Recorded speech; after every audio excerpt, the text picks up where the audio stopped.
गूंजेला जय जयकार सच्चा माँ धरती दरबार तो त्याग है प्रमाण प्रेम का। वाह भैया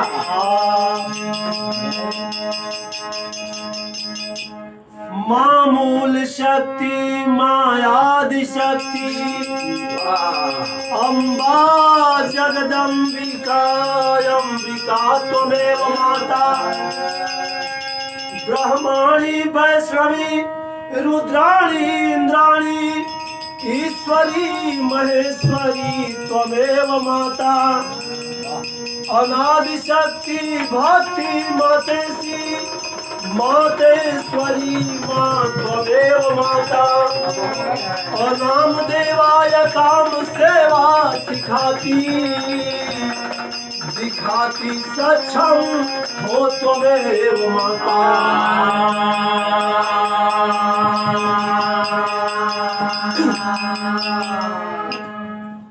माँ धरती के दरबार हमार भगवानपुर से दक्षिण टोड़ी और टोड़ी से दक्षिण पहाड़ी पे आप लोगन जइबो लोहंदी पहाड़ी पे राजघाट पहाड़ी की शुरुआत बनसती दाई कहन से होला। हनुमान घाट फिर पहाड़ी के नाम राजघाट आगे उहे माँ धरती के हम महिमा बता रहल बानी कि 5 पीढ़ी पहले बैगा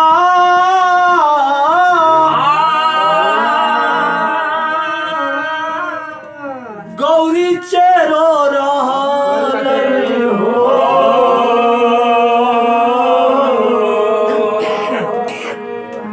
प्रखंड यधौरा लोहंदी गौवाए बाबू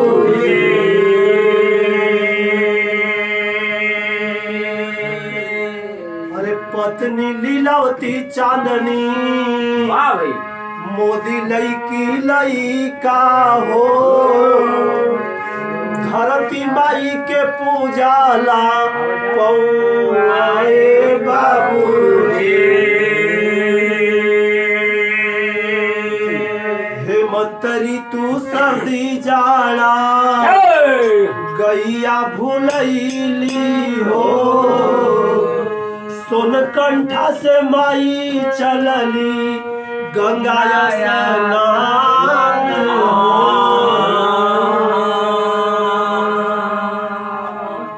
मकर संक्रांति में माई और मध्यवन मिलाली हो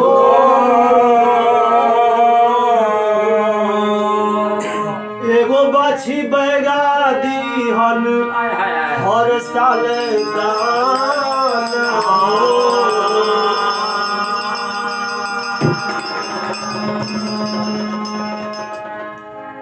हर महीना में रउआ सबके बीच में हमार एगो बिरहा जरूर जाला 2 गो हो जाई 4 गो हो जाई लेकिन वो महीना बिना बिरहा के ना जाला।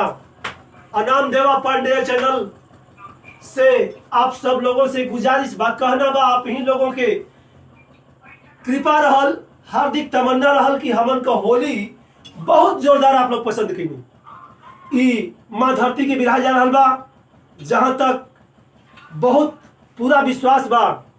कैसे भैया डांस पे गोविंद जी भूंवर जी करताल पे महेंद्र भैया झाल पे रामाश्रय भैया हारमोनियम पे हम खुदे बनी देवेंद्र कुमार पांडे अनाम देवा प्रिंस पांडे कैमरा पे भजन में रह के सिद्धि भी जात रहेली नाल पे राधे श्याम भैया बनो हमारे वो चाचा जी बनो बगल में सिंचर चाचा जी के नाम बा वो आप लोग के बीच में बार बार जात रहा था ना। आप लोग हमारे चैनल के लाइक करी पहली बार होगी तो सब्सक्राइब करी बार बार होगी तो लाइक करी शेयर करी कमेंट करी पता चलत रही आप लोग का समाचार हमने किया हमने का समाचार आप लोग के आगे। आखिर गौरी चेरो आज से करीब करीब 5-7 पीढ़ी पहले लोहंदी गांव में रहना पहाड़ में लोहंदी है मैंने स्पष्ट बताया। अगर वही लोहंदी में गौरी चेरो बड़ा भरपूर गांव रहल भरल पुरल गांव रहल गौरी चेरो के बहुत गाय रहली। गौरी चेरो के मेहरारू के नाम लीलावती रहे। उनकर लड़की एगो रहली, उनकर नाम चांदनी रहे। आ उनकर एगो लड़का रहला, उनकर नाम मोदी रहे। गौर करेंगे एक दिन जितना गाय भैंस चरावत रहलन सब में चोरी हो गई, भुला गई जंगल में, उनके पता नहीं चल कि कहाँ गई। आ वो दिना मकर संक्रांति रहे। हेमंत ऋतु मतलब अगहन आ पूस। वही घड़ी मकर संक्रांति खिचड़ी के दिन रहे। खिचड़ी नहाए खातिर सोनकंठा से धरती माई साकार बन के चल रही गंगा के स्नान करे बने, गंगा माई से मिलन करे चली। ओनी समय गौरी रोवत भटकत भेटा गई न जंगल में। माई का मतलबे होला कि ममता, दया, करुणा। ओ माँ पूछती है कि अरे गौरी तुम काहे रोवत हड़ो? कहलो कि माई हमार जियका के साधन अब जितना गाय रही है सब गाय भुला गई। अब हमके कुछ सुझत नहीं है कि का करी।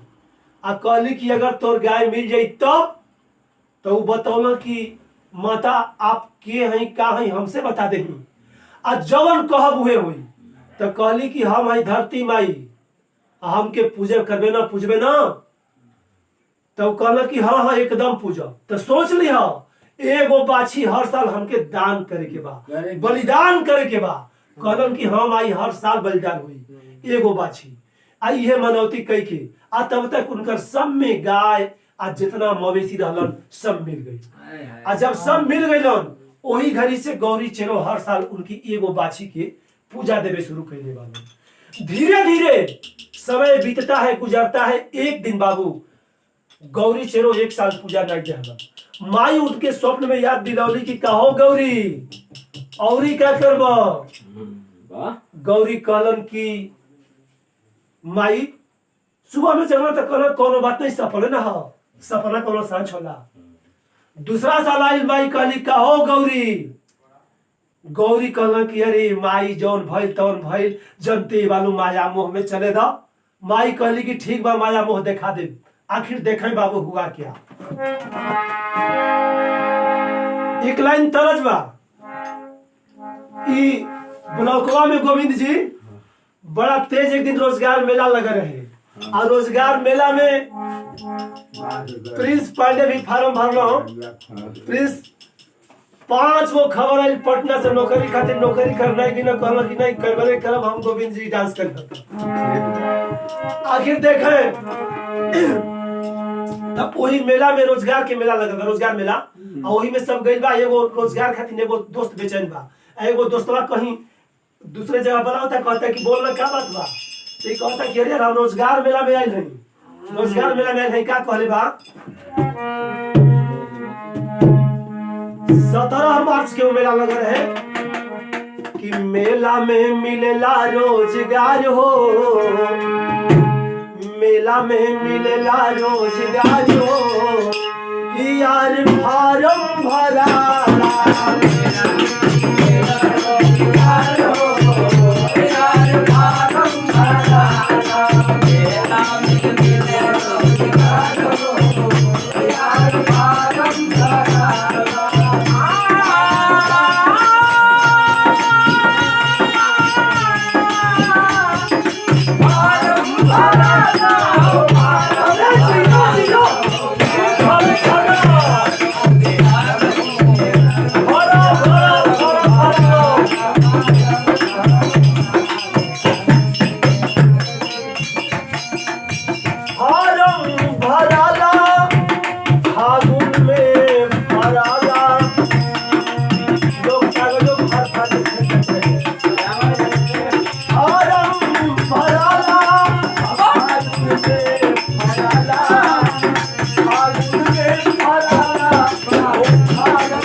मेला जीविका के सौजन्य से ब्लॉक में लगे रहे वो बतौनी हो। लेकिन आज गौरी मानल नहीं खा तो माई कैली का एक दिन बाबू शौच करने के लिए हाथ में लोटा लेकर के गौरी चला है। वही समय अगना में गिर पड़लन। आ जब गिर पड़लन तो आंख फाटे लगल अलगे, शरीर में कड़ापन आवे लगल अलगे, गर्दन लागत कि कोई ऐंठ देहल एवनी तरह से गिर गइलन। आ गिर गइलन तो मर गइलन। आ जब मर गइलन तो उनकर मेहरारू वो बात के ना समझली कि आखिर बाई चांस से मर कहे गइलन। यही गीतिया के भाव में कहना हो कि लीलावती के रुके ना रोवाई हो, लीलावती के रुके ना रोवाई हो, दवाई कोनो काम ना आई।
रोते रोते लगा कि पत्नी का भी प्राण निकल जाएगा, मगर प्राण बचा हुआ है।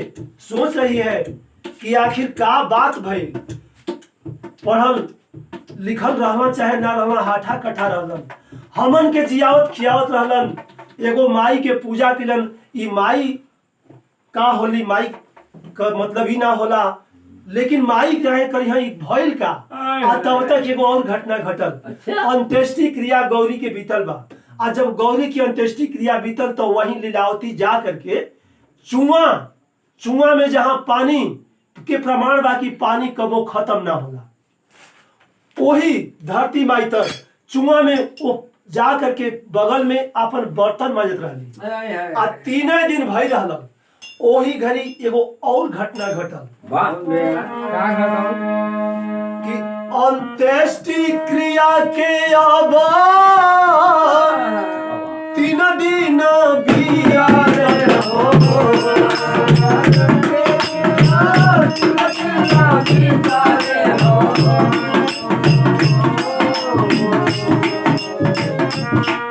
चांदनी मरेली गिर के माए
आज गांव में भगदड़ मच गई बा वाह कि का भइल कि गौरी मुअल आ उनकर अबहिन क्रिया कर्म बीतले 3 दिन होता तबले उनकर लड़की मर गई। वाह भैया वो कैसे? तो वही कुआं में गिर के, हाय हाय जवन कुआं में गिर के मर गई। अब वो पत्नी घबराई है, गांव के लोगों से कहती है कि भैया क्या बात है कि मेरे घर में बर्बादी शुरू है। तांत्रिक ओझा सोखा सब लोग अपन अपन इष्ट जगावल लोग आवे लगल, आग बुझाए लागल। सब लोग अपन देखल त कहल कि देखो कि गौरी बदमाशी कैले बड़न। गौरी माई के कहले बड़न कि हर साल बाछी दे, आ उ बाछी 3 साल नहीं खदेले। ऐसे माई अब इतने ना, अब और बर्बाद करी हम। लोग बतौलन का, अरे माई से कपट कैलन गौरी, ए बाबू माई से कपट कैलन गौरी।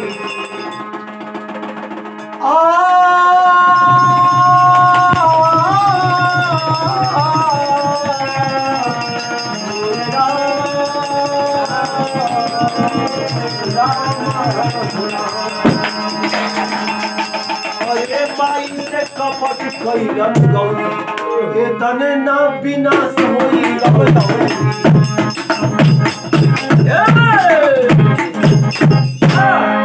सही है। देखे बाबू, लोग बतौलन कि अब पूरे विनाश ज्यादा हुई। लोग कहल किया ई बात बा तो छोड़ छोड़ के अगल बगल में कतरोड़, मुड़ेहरा, पड़री, ई सब गांव में लोग भागे शुरू कैले बा। हमार उस्ताद जी एगो बड़ा जबरदस्त निर्गुण गावत रहलन। अच्छा आ उहे तरज बा, ठीक है एकदम गोविंद जी के पसंद लायक तरज बा कि उठा भइल भोर हो बाहर गोरी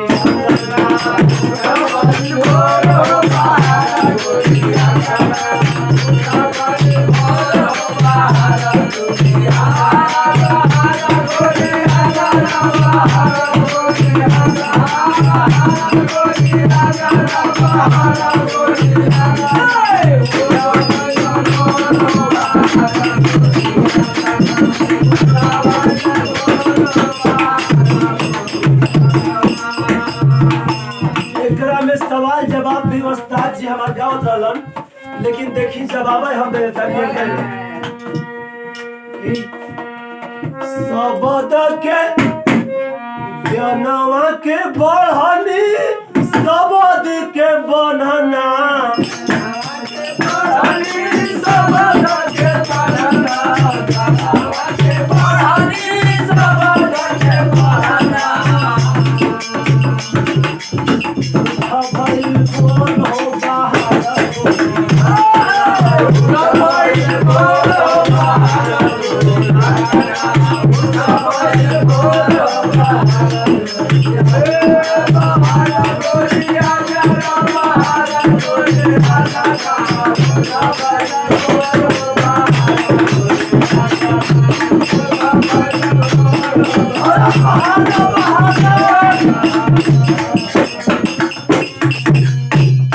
स्वच्छ रहे स्वस्थ रहे तो शुरुए से लड़ा बा।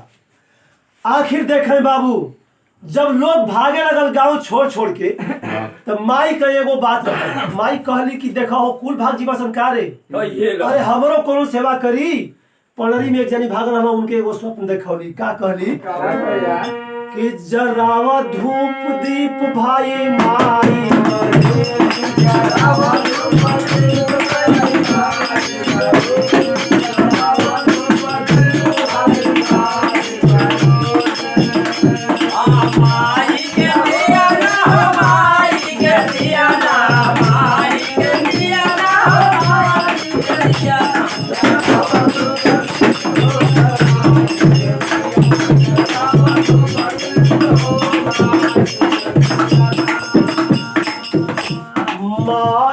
के महिमा ना होई कोनो, माई के महिमा ना होई कोनो, माई के महिमा ना होई कोनो। पड़री मुड़े हरा बात दरोड़ो, पड़री मुड़े हरा बात दरोड़ो, पड़री मुड़े हरा बात दरोड़ो। जाने कब उपस जीप भाई मार करे, जाने कब उपस जीप भाई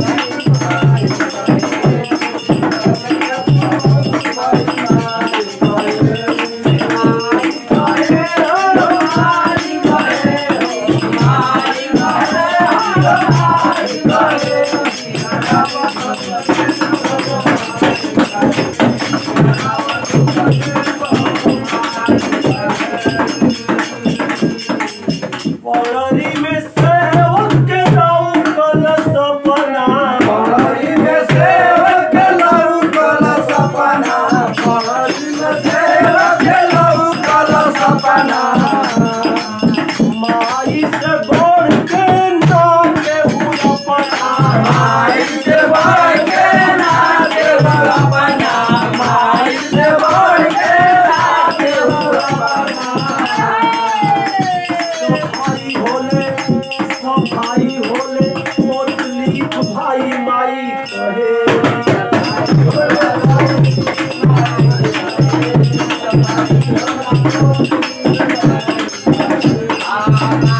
कहेली हो माई कहेली, माई कहेली हो माई कहेली।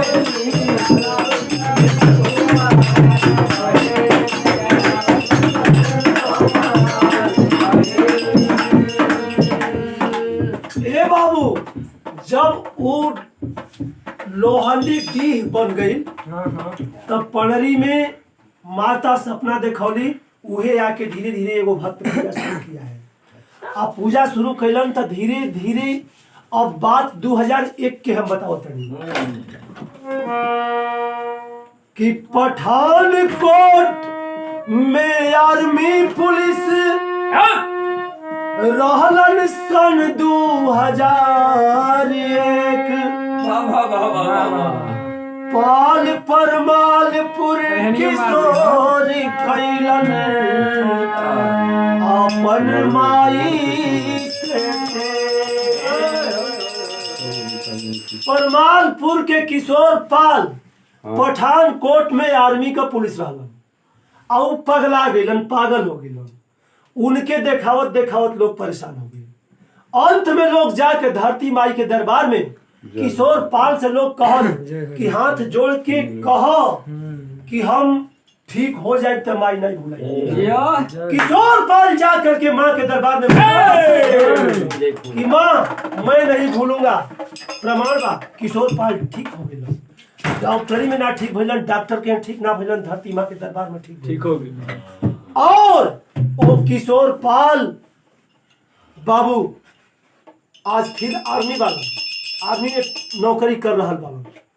ओकरे बाद माई के चर्चा धीरे धीरे चारों ओर फैले लागल। आज जब फैले लागल तब परमालपुर के एगो और पाल जी पहुंचलन। का कैलन? माई, अरे माई सहाय कायाई जाई लोगवा जानेला, 51.5 किलो के घंटा ल बजाई लोगवा जानेला।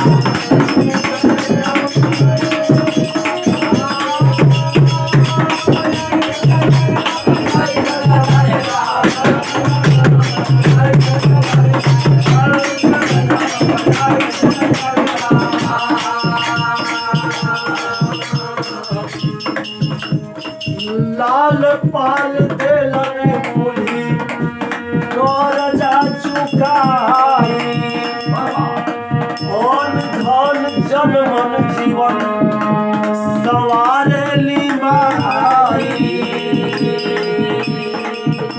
अब भूलई मियाँ के मैनू दिन बताई लोगवा जानेला, 52 किलो के घंटा न बजाई लोगवा जानेला।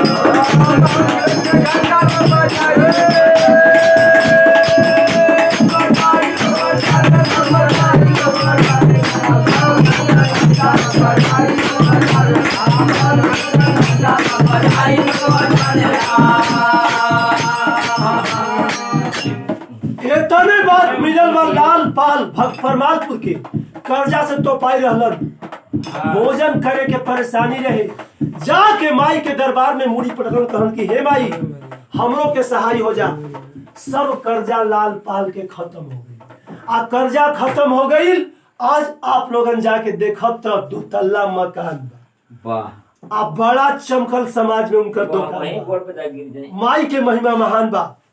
आज इतने ना भुलई टेंट हाउस कसेर के हवन भगवानपुर में बड़न अच्छा। उनके लड़का के बीएचयू से डॉक्टर जब जवाब दे चुके बीएचयू से कबीर चौरा जौना के लोग कबीर चौरा कहेला जवाब मिल गई। तब भुलई रोवत हलन कि हमार लड़का बची कि ना बची। लड़कवा के नाम मेनूद्दीन बा। आज रोने लगे लोग कहल कि ये भुलई का रोवत हला एगो माई के दरबार बा आ डॉक्टर जब काम अइबे नहीं किया तो हर पैसा लड़का के जीबे ना करी तब माई के एक बेर चल जा जाए में का दिक्कत बा। भुलई जाके अपन लड़का के माई के दरबार में लौटा दे आ कहलन कि माई अब तोहरे सहारा बा। आज बाबू मैनूद्दीन धीरे धीरे वो लड़का सुधर गया आ सुधार गई। वही घड़ी भुलई एगो काम कैलन एक पीड़ा उठौलन। यहाँ एक लाइन तरस बा सैया काहे डलला हमरा के अफतियारा सवतिया लिया के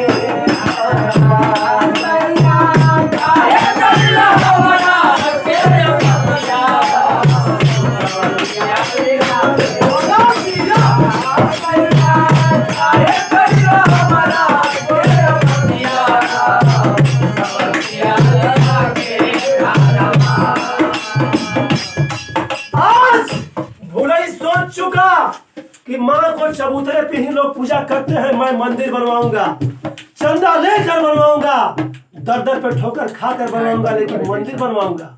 भुलई कैलन है क्या बाबू जाति का मुसलमान और सच्चा सेवक बन करके माँ की महिमा को देखा और कैलन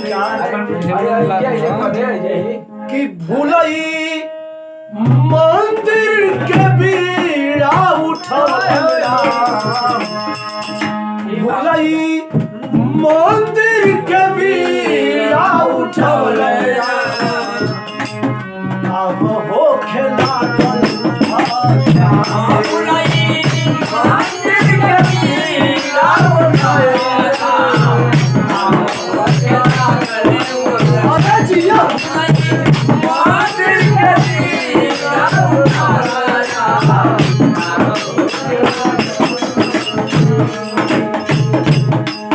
कोई गो सेवक संत पैगा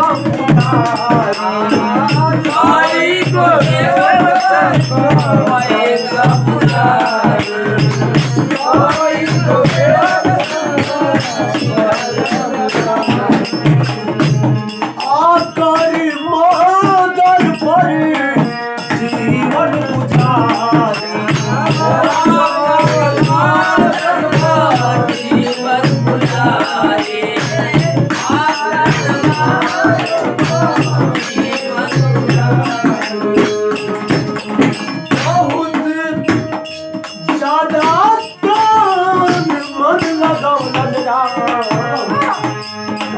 हो खेला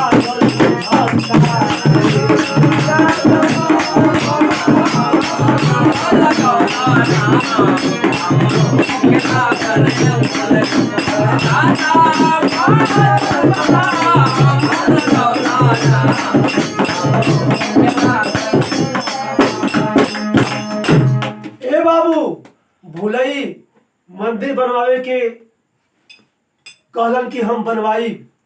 भगवानपुर से लोग गए परमालपुर से लोग गए बारी बारी श्रम दान समय दान लोग करते गए। आज माँ का मंदिर भी बन कर तैयार है। अब बहुत बढ़िया मंदिर बा। यही से विरह के लास्ट पॉइंट में हम कहिला अच्छा कि धरती माई और धरती माई के सच्चा दरबार ये सखी आव धूप दीप जराव एक बार ये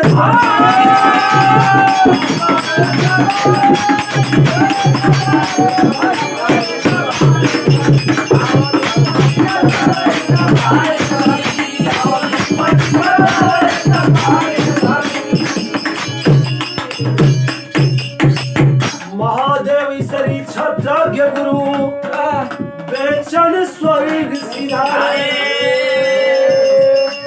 राधे श्याम राम आश्रय महेंद्र गोविंद है हमारे